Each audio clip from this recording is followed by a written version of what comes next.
Assalamualaikum warahmatullahi wabarakatuh. Perkenalkan, nama saya Dianti Fadila dengan NIM SN231043, program studi profesi nurse, program profesi. Di sini saya akan memaparkan mengenai laporan penduluan dan resume asuhan keperawatan dengan kasus karsinoma nasofaring. Dari definisi, karsinoma nasofaring merupakan tumor yang berasal dari sel-sel epitel yang menutupi permukaan nasofaring, di mana tumor ini jinak yang tumbuh di daerah nasofaring dengan predileksi di fossa Rosenmuller dan atap nasofaring. Tumor ganas ini mayoritas terjadi di kepala dan leher. Etiologinya itu ada 3 faktor penyebab terjadinya kanker nasofaring. Yang pertama, adanya infeksi virus Epstein-Barr, di mana virus ini merupakan virus DNA yang diklasifikasikan sebagai anggota famili virus herpes yang sangat diyakini sebagai penyebab mononukleus infusa, penyakit Hodgkin, limfoma Burkitt, dan kanker nasofaring.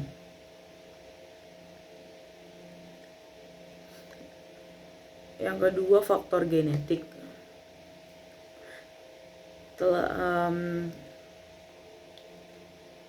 Yang ketiga, faktor lingkungan.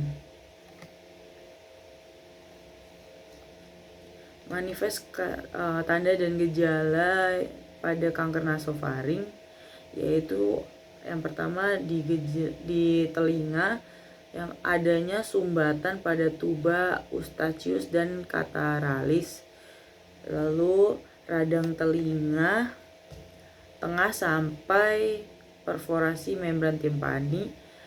Terus di gejala hidungnya itu ada epitaktis, keluarnya darah secara berulang-ulang dengan jumlah sedikit dan kadang-kadang bercampur dengan ingus. Terus ada sumbatan hidung, terus sumbatan hidungnya menetap yang terjadi akibat pertumbuhan tumor kerongga hidung dan menutupi koana. Kemudian adapun gejala lanjutannya itu ada pembesaran kelenjar limfe leher,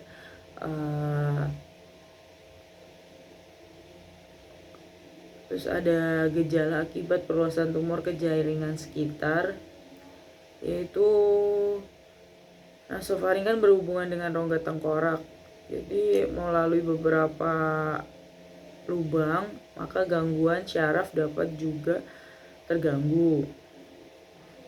Terus yang ketiga ada gejala akibat metastatis, yaitu sel kanker ikut bersama aliran darah dan mengenai bagian organ tubuh yang jauh dari nasofaring. Komplikasinya ada komplikasi akut, di mana ada mukositis, inflamasi pada mukosa mulut berupa edema dan adanya ulcer yang biasanya ditemukan pada pasien yang mendapatkan terapi kanker. Terus ada kandidiasis, infeksi oportunitik berupa kandidiasis pada mukosa mulut yang disebabkan oleh jamur Candida albicans. Kemudian ada disgusa, respon awal berubah hilangnya salah satu induk pengecap oleh terapi radiasi. Terus komplikasi kronis, ada karies gigi, gagal napas, peningkatan tekanan intrakranial. Kemudian patofisiologinya yaitu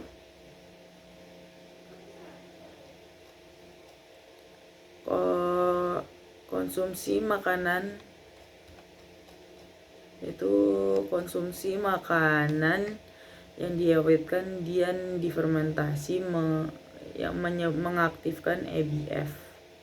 Selain itu juga adanya riwayat keluarga terjadinya kerusakan DNA pada sel di mana pada kromosomnya itu terbentuk sel-sel muatan.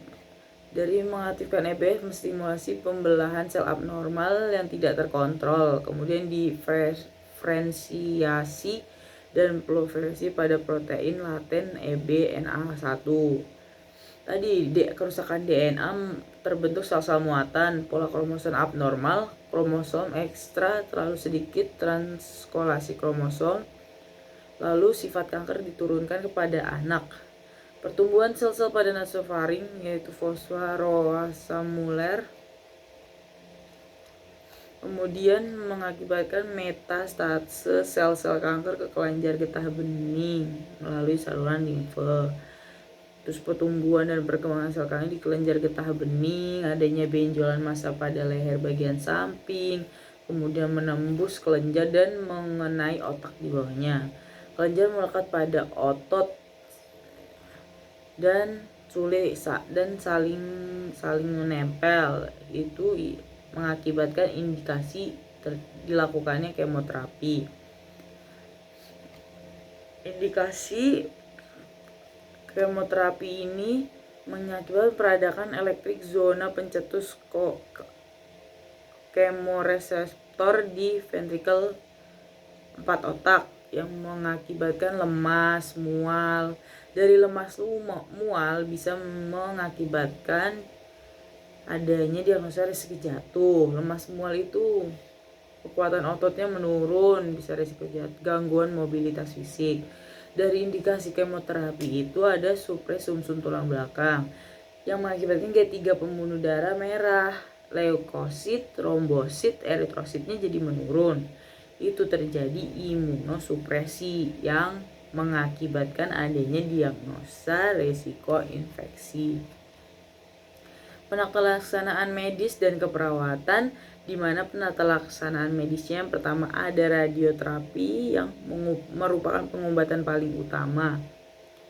Kemudian ada pemberian ajuvan kemoterapi yaitu cisplatinum, blomcin dan 5-fluorouracil. Terus ada kemoterapi praradiasi dengan epirubicin dan cisplatium. Penata laksanaan keperawatannya itu ada pasien dengan bed rest, pemenuhan cairan dan nutrisi, menjaga oksigenasi, meminimalkan mobilitas fisik. Untuk asuhan keperawatannya yang pertama ada pengkajian.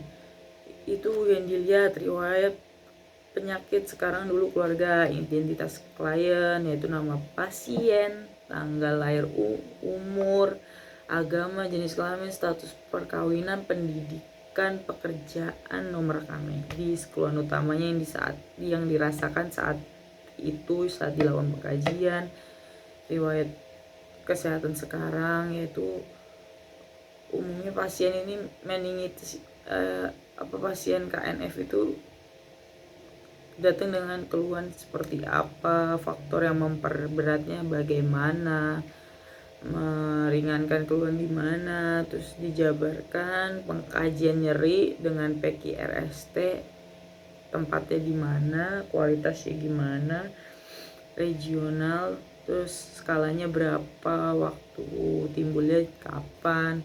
Kemudian dari riwayat kesehatan dahulu, kaji pasien mengalami infeksi atau tidak, respirasi telinga, hidung, ada sinus atau tidak, terus pernah mengalami trauma kepala atau fraktur tulang tengkorak atau tidak, terus pembedahan neurologis tidak, riwayat kesehatan keluarga dikaji apakah ada anggota keluarganya yang memiliki penyakit seperti dirinya, apakah ini merupakan genetik atau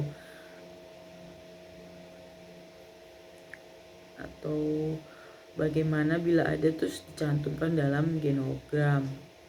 Untuk pola Gordon menurut Narulita itu ada pola nutrisi, dilihat dari pola makan dan minum pasien selama sakit dan sebelum sakit. Untuk pola eliminasi umumnya pasien ini habis itu pola kebersihan diri, BAB, BAK-nya sebelum dan selama sakit, pola aktivitas, gerakannya bagaimana, roomnya pasif aktif, bed rest atau mandiri, pola tidurnya, mengalami sulit tidur atau tidak selama dirawat di rumah sakit, pemeriksaan fisik itu keadaan umum, ada suhu tubuh tidak stabil seperti hipertermia, nafas lebih dari 24, nadinya cepat, bentuk kepalanya bagaimana, normal, bulat, rambut, warnanya, kulit kepalanya bersih atau tidak, mata, konjungtiva, terus ada sklera, pupil diameternya kanan kiri sama, telinga, pendengarannya bagaimana, apakah baik atau tidak, hidung, ada cuping hidung tidak, sinus tidak, adanya serumen tidak, kemudian mulut, bibirnya bagaimana, mukosanya gimana, lidahnya berwarna apa, terus kemudian kebersihan giginya bagaimana, jumlah giginya bagaimana, leher, vena jugularisnya tidak ada pemberakan, JVP bagaimana, terus sudah ada di inspeksi, palpasi, perkusi, jenis penapasannya bagaimana, pola napasnya bagaimana, kemudian di abdomen ada jejas atau tidak, ada nyeri tekan atau tidak, peristaltik ususnya berapa kali per menit, terus di genitalia terpasang kateter atau tidak, jenis kelaminnya apa, anus juga, terus ekstremitas atas, bawah, kekuatan ototnya bagaimana, terus romnya aktif atau pasif. Kemudian pemeriksaan penunjang pada karsinoma nasofaring itu ada CT scan, terus serologi IgA anti AE dan IgA anti VCA untuk mengetahui infeksi virus EB. Terus ada biopsi nasofaring, dapat dilakukan dengan 2 cara, yaitu hidung dan mulut. Terus ada pengerokan dengan kuret daerah lateral nasofaring dalam narkosis.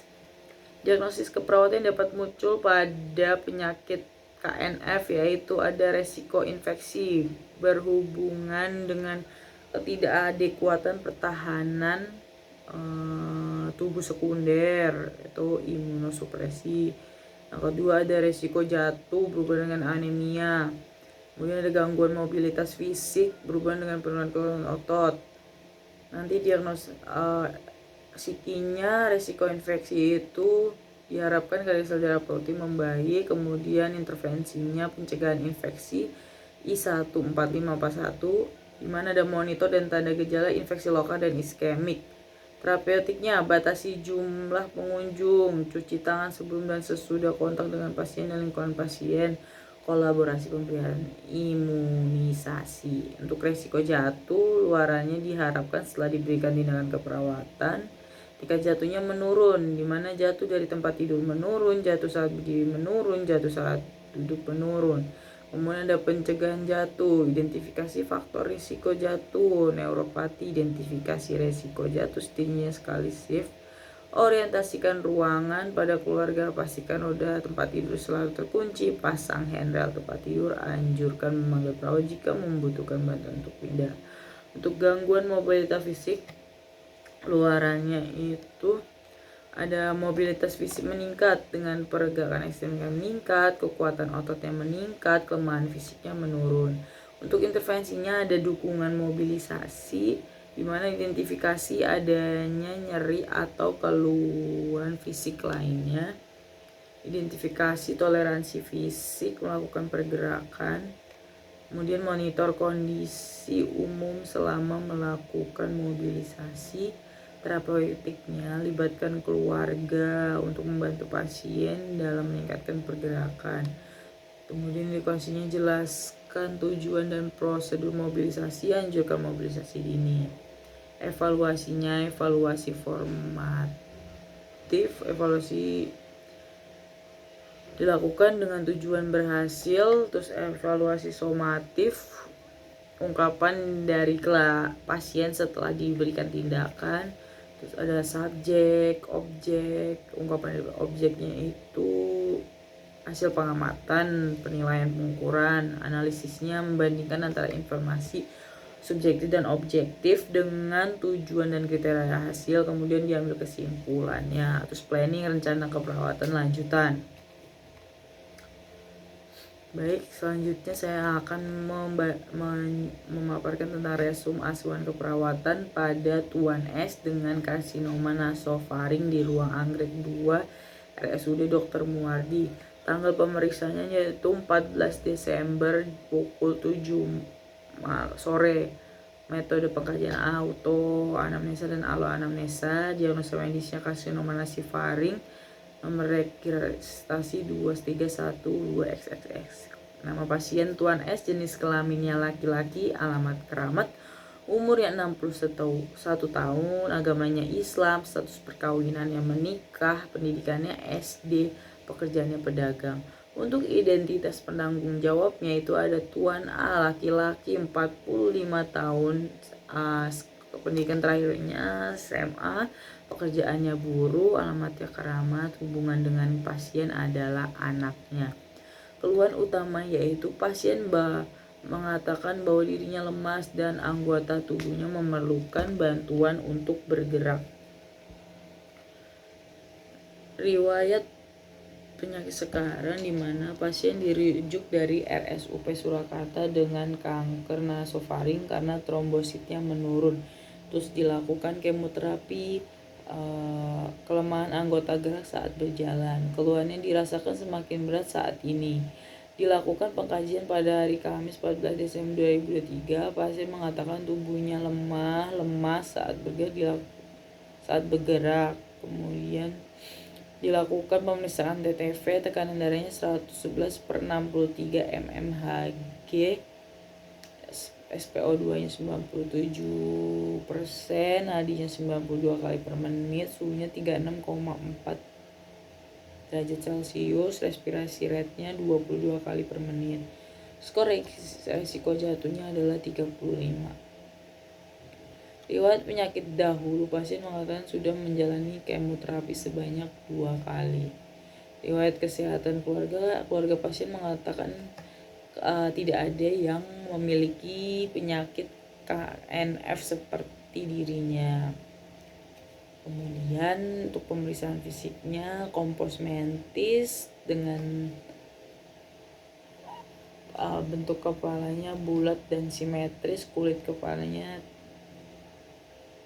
berminyak, tidak ada benjolan, rambutnya tebal berwarna hitam, mukanya mata palpebra tidak ada eudem, konjungtivanya tidak anemis, skleranya tidak ekterik, pupil isokor, diameter pupil kanan kirinya kurang lebih 3 mm, refleks terhadap cahayanya positif, penggunaan alat bantu penglihatan tidak. Hidungnya tidak ada nyeri, tekan, tidak ada sinus, tidak ada polip. Kemudian mulutnya, selaput mukosanya kering, keadaan giginya sedikit kotor, tidak terpasang NGT. Kemudian telinga, fungsi pendengarannya baik, tidak ada nyeri tekan, tidak ada penumpukan serumen. Kemudian di bagian leher, kelenjar tiroidnya tidak ada pembengkakan, kelenjar limfanya tidak ada, tidak teraba. Habis itu JVP-nya normal, teraba. Untuk paru-parunya inspeksi, bentuk dadanya simetris, frekuensi nafas 20 kali per menit, palpasi tidak ada nyeri tekan, vokal fremitus normal, perkusi suara sonor, auskultasi vesikuler, tidak ada bunyi tambahan, inspeksi tidak tampak ICS-nya, palpasinya ICS teraba pada ICS keempat, tidak ada pembesaran jantung, pekak, bunyinya jantung, terdengar tunggal reguler, dup reguler. Kemudian abdomen tidak ada jejas, tidak ada nyeri tekan, tidak ada benjolan, bising ususnya 17 kali per menit, suara timpani. Kemudian di bagian genitalia berjenis kelamin laki-laki. Kemudian tidak ada hemoroid di rektumnya, kekuatan ototnya 4 ke atas, itu sentang geraknya aktif. Untuk akralnya hangat, edema tidak ada, CRT kurang dari 2 detik, keluhannya tidak ada. Untuk Untuk ekstremitas bawah itu kekuatan ototnya 4 tentang gerak lemah, akral hangat, udem tidak ada, siatik kurang dari 2 detik, keluhannya pasif lemah. Terus pengkajian pola kesehatan fungsional sebelum sakit, pemeliharaan kesehatannya, pasien mengatakan sehat itu penting. Pasien juga mengatakan jika ada anggota keluarganya yang sakit, langsung dibawa ke pelayanan kesehatan terdekat. Kemudian saat sakit, pasien menyadari bahwa penyakitnya ini adalah ujian dari Allah yang Maha Kuasa. Pasien menjadi selalu berdoa dan berusaha mematuhi setiap pengobatan agar lekas sembuh. Kemudian pola nutrisinya bagaimana? Itu ada A, berat badan 55, tinggi 165, konjungtivanya anemis, tekanan darahnya 111 per 60 mmHg, terus makannya nasi 1 porsi habis. Pengkajian pola nutrisi sebelum sakit, frekuensinya 3 kali sehari, selama sakit 3 hari sekali. Jenis makanannya juga sama, sebelum sakit nasi, sayur, lauk pauk, selama sakit nasi, sayur, lauk pauk. Porsinya juga sama, 1 porsi habis, keluhannya tidak ada. BAB-nya pola eliminasi sebelum sakit 1-2 kali, saat sakit 1 kali, konsentrasinya lembek, saat sakit padat, warnanya kuning kecoklatan, tidak menggunakan obat pencahar, tidak ada keluhan. BAK-nya itu sebelum sakit 4-6 kali, saat sakit 3-4 kali. Jumlah urinnya sebelum sakit 1500, saat sakit 500. Warnanya bening kekuningan, tidak ada, pancarannya normal, setelah berkemih rasanya lega pasien, kemudian keluhannya tidak ada. Intake-nya minuman 400, makanan 200 cc, cairan infusnya ada 500 cc, outputnya BAB 100, PAK 500, IWL 34,375. Intake 1100, output 784. Jadi total balance-nya itu 316. Pola aktivitas dan latihan untuk makan, minum, mandi, toileting, berpakaian, mobilitas di tempat tidur, berpindah, ambulasi rom itu adalah dibantu orang lain. Untuk pola istirahat tidurnya, sebelum sakit itu tidur siang 3-4 jam, saat sakit 1 jam, jumlah tidur malamnya 8 jam, selama sakit 3 jam. Tidak menggunakan obat tidur, gangguan tidurnya sebelum sakit tidak ada, saat sakit terganggu oleh rasa nyerinya. Perasaan waktu bangunnya itu segar, tapi selama sakit itu jadi lemas. Kebiasaan tidurnya itu tidak ada. Kemudian ada pola kognitif perseptual sebelum sakit, pasien tidak merasakan keluhan. Pasien dapat melihat dengan jelas, dapat membaca dengan lancar.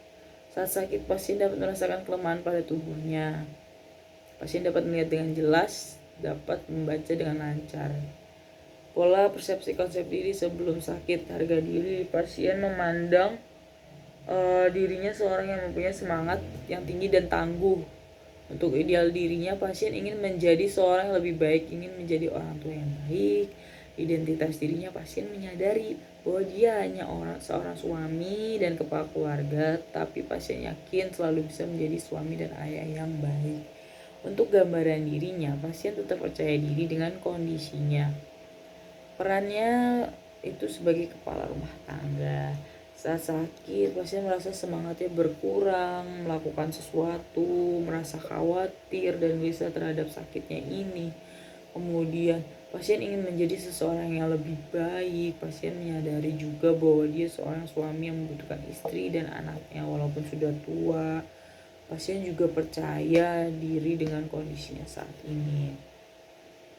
Hubungan perannya sebelum sakit, pasien mengatakan dalam keluarga dia sebagai kepala keluarga dan ayah untuk anaknya. Pasien juga suka berbaur dengan masyarakat.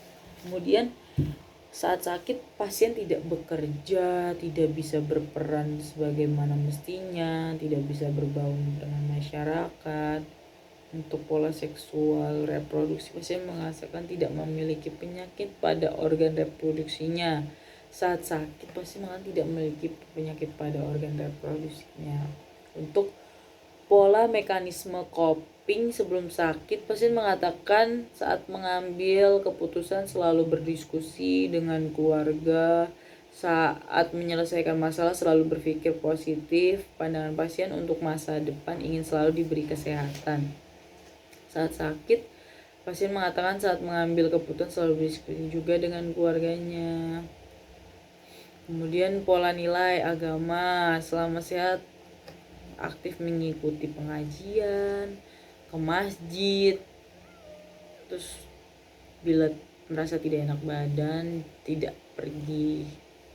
Kemudian ibadahnya, untuk ibadah sebelum dan sesudah tidak ada perubahan, pasien tetap sholat 5 waktu. Analisa data,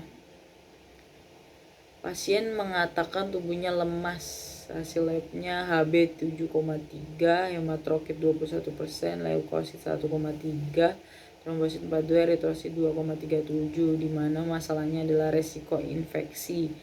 Ketidakadekuatan pertahanan tubuh sekunder yaitu imunosupresi. Diagnosisnya resiko infeksi berhubungan dengan ketidakadekuatan pertahanan tubuh sekunder imunosupresi. Yang kedua, pasien mengatakan anggota tubuhnya lemas dan lemah. Pasien tampak lemas dan memerlukan bantuan saat menggerakkan ekstremitas.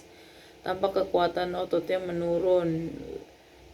Ekstremitas atas 55, bawah 44. Tentang gerak rom tampak menurun, fisik tampak lemah. Diagnosanya yang dapat muncul gangguan mobilitas fisik berhubungan dengan penurunan kekuatan otot. Terus yang ketiga, pasien tampak terpasang gelang kuning di mana resiko jatuh dengan hasil tadi 35, yaitu resiko jatuh berhubungan dengan kekuatan otot menurun. Untuk diagnosa risiko jatuh, kriteria luarannya itu yaitu untuk diagnosa resiko infeksi, luarannya itu diharapkan tingkat infeksi menurun, yaitu kadar sel darah putih membaik. Kemudian pencegah intervensinya ada pencegahan infeksi, monitor dan tanda dan gejala infeksi lokal dan iskemik. Terapeutik batasi jumlah pengunjung, cuci tangan sebelum dan sesudah kontak dengan pasien dan lingkungan pasien. Terus pemberian imunisasi. Untuk gangguan mobilitas fisik itu diharapkan mobilitas fisik membaik dengan pergerakan ekstremitas meningkat, kekuatan otot meningkat, rom meningkat. Kemudian ada intervensinya, dukungan mobilisasi, identifikasi adanya nyeri atau keluhan fisik lainnya, identifikasi toleransi fisik melakukan pergerakan, monitor keadaan umum selama melakukan mobilisasi. Terapeutiknya libatkan keluarga untuk membantu pasien dalam meningkatkan pergerakan. Edukasinya jelaskan tujuan dan prosedur mobilisasi, anjurkan melakukan mobilisasi dini. Untuk diagnosa yang ketiga yaitu risiko jatuh, dibuktikan dengan kekuatan otot menurun, itu diharapkan tingkat jatuh menurun, di mana jatuh dari tempat tidur menurun, jatuh saat berdiri menurun, jatuh saat duduk menurun, jatuh saat berjalan menurun. Pencegahan jatuhnya yaitu ada identifikasi faktor risiko jatuhnya, hitung risiko jatuhnya dengan skala. Di situ terapeutiknya pastikan roda tempat tidur dan kursi roda selalu dalam keadaan terkunci, pasang handrail tempat tidur. Anjurkan memanggil perawat jika membutuhkan bantuan untuk berpindah.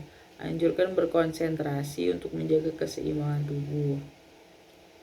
Untuk implementasi hari pertama, diagnosa pertama, monitor tanda dan gejala infeksi lokal dan iskemik. Data subjektifnya, pasien mengatakan tubuhnya lemas, Objektifnya hemoglobin 7,3, hematokrit 21%, leukosit 1,3 ribu, trombositnya 2,37. Kemudian intervensi yang kedua membatasi jumlah pengunjung. Data objektifnya, pasien dan keluarga memahami perkataan dan penjelasan dari perawat. Kemudian ada yang ketiga, mencuci tangan sebelum dan sesudah kontak dengan pasien. Pasien mengatakan mengerti tentang penjelasan yang diberikannya. Pasien tampak kooperatif, berkolaborasi pemasangan infus. Pasien mengatakan nyeri saat dilakukan pemasangan infus. Pasien nampak merasa nyeri saat jarum mulai disuntikan. Kemudian ada diagnosa kedua, mengidentifikasi ada nyeri atau keluhan fisik lainnya. Pasien mengatakan tidak merasakan nyeri, hanya lemah saja tubuhnya. Pasien tampak lemah. Terus mengidentifikasi toleransi fisik, melakukan pergerakan. Pasien mengatakan tubuhnya lemas dan saat ingin beraktivitas dibantu. Pasien nampak lemah, tidak ada toleransi fisik dalam melakukan pergerakan. Kemudian saat memonitor kondisi umum selama melakukan mobilisasi, pasien mengatakan saat dilakukan mobilisasi kakinya terasa kaku, lemah. Pasien nampak lemah. Melibatkan keluarga untuk membantu pasien dalam meningkatkan pergerakan. Keluarga pasien mengatakan selalu membantu pasien saat ingin bergerak. Terus keluarga pasien tampak membantu pasien. Terus menjelaskan tujuan dan prosedur mobilisasi. Pasien mengatakan paham akan tujuan dan prosedur yang dilakukan. Pasien tampak kooperatif, anjurkan melakukan mobilisasi dini. Pasien mengatakan mengerti akan anjurkan yang telah disarankan oleh perawat. Terus pasien tampak kooperatif. Untuk diagnosa ketiga, mengidentifikasi faktor risiko jatuh. Pasien mengatakan akan dilakukan kemoterapi tapi HB rendah dan pasien merasa lemas. Pasien tanpa terpasang gelang kuning. Terus menghitung risiko jatuh dengan menggunakan skala risiko jatuh tampak dengan nilai 35. Memastikan roda tempat tidur dan kursi roda selalu dalam kunci. Tempat tidur dan roda tempat tidur tanpa sudah terkunci dalam kondisi terkunci. Memasang area tempat tidur. Saat memasangkan airline, perawat tidak lupa menjelaskan kepada keluarga pasien dan mengajarkan. Pasien dan keluarga mengatakan paham atas ajaran yang telah diberikan. Pasien tampak kooperatif, mengajukan berkonsentrasi untuk menjaga keseimbangan. Pasien mengatakan mengerti anjuran yang diberikan. Pasien tampak kooperatif. Untuk evaluasinya pada diagnosa yang pertama, yaitu pasien mengatakan tubuhnya masih sedikit lemas untuk beraktivitas dan masih perlu dibantu keluarga. Jadi pasien tampak lemah. Pasien telah diberikan teknik relaksasi napas dalam untuk menghilangkan nyeri sedikitnya. Terus telah dilakukan pemasangan infus. Terus masalah resiko infeksi berhubungan dengan ketidakadekuatan pertahanan tubuh sekunder, imunosupresi belum teratasi, lanjutkan intervensi. Kemudian ada pasien mengatakan tubuh lemas saat bergerak. Pasien tampak kooperatif. Pasien dibantu melakukan mobilisasi dini dan untuk toileting maupun makan minum. Kekuatan ototnya ekstremitas atas 55, bawah 44. Masalah gangguan mobilitas fisik berhubungan dengan penurunan kekuatan otot belum teratasi. Lanjutkan intervensi, monitor kondisi umum selama melakukan mobilisasi, melibatkan keluarga untuk membantu pasien dalam meningkatkan pergerakan. Terus anjurkan melakukan mobilisasi dini. Untuk diagnosa ketiga, subjeknya pasien mengatakan anggota tubuhnya sedikit lemasnya sudah tinggal sedikit, terus aktivitasnya sudah lumayan. Terus pasien tampak terpasang gelang kuning, tempat tidur selalu terkunci. Terus handrail sudah terpasang, skor resiko jatuhnya masih 35. Masalah resiko jatuh dibuktikan dengan anemia belum teratasi. Lanjutkan intervensi, yaitu mengidentifikasi faktor resiko jatuh, terus hitung resiko jatuh. Pastikan roda tempat tidur dan kursi roda terkunci, pasang handrail pasien. Baik, sekian yang dapat saya paparkan. Kurang lebihnya saya mohon maaf. Wassalamualaikum warahmatullahi wabarakatuh.